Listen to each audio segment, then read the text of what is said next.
Méditation biblique du soir. Thème: Dieu prépare la promesse à travers des générations ordinaires.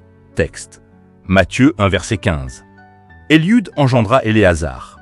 Éléazar engendra Mathan. Mathan engendra Jacob. 1. Qui a écrit ce texte?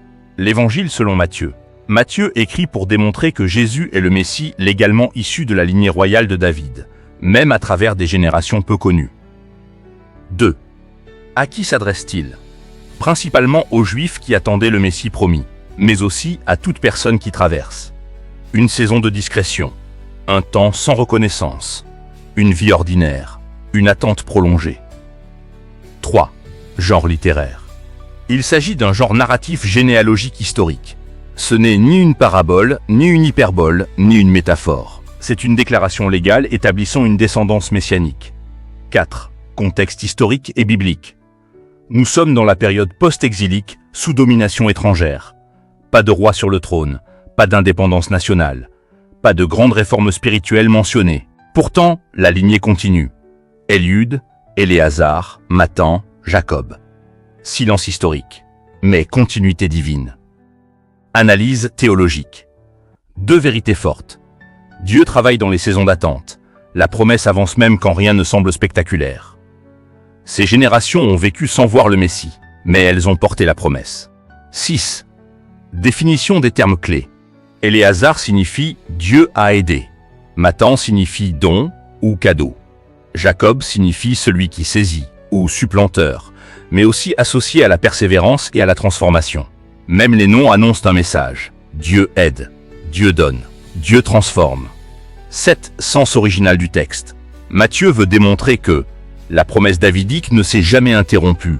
La venue du Messie était préparée depuis des générations. Chaque maillon était nécessaire. Même les générations anonymes participent au plan éternel.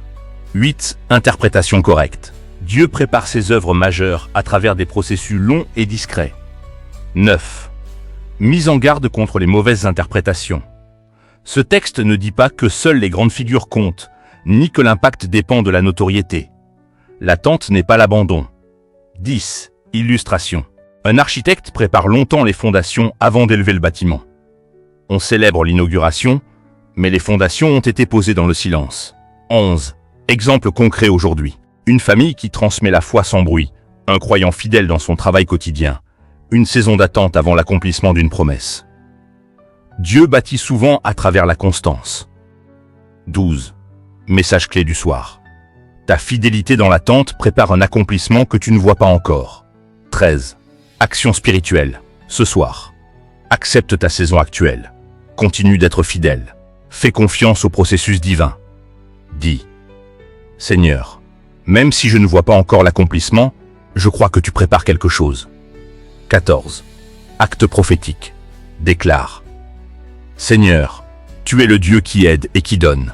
Fais de ma vie un maillon solide de ta promesse. Même dans le silence, je crois que tu construis mon avenir.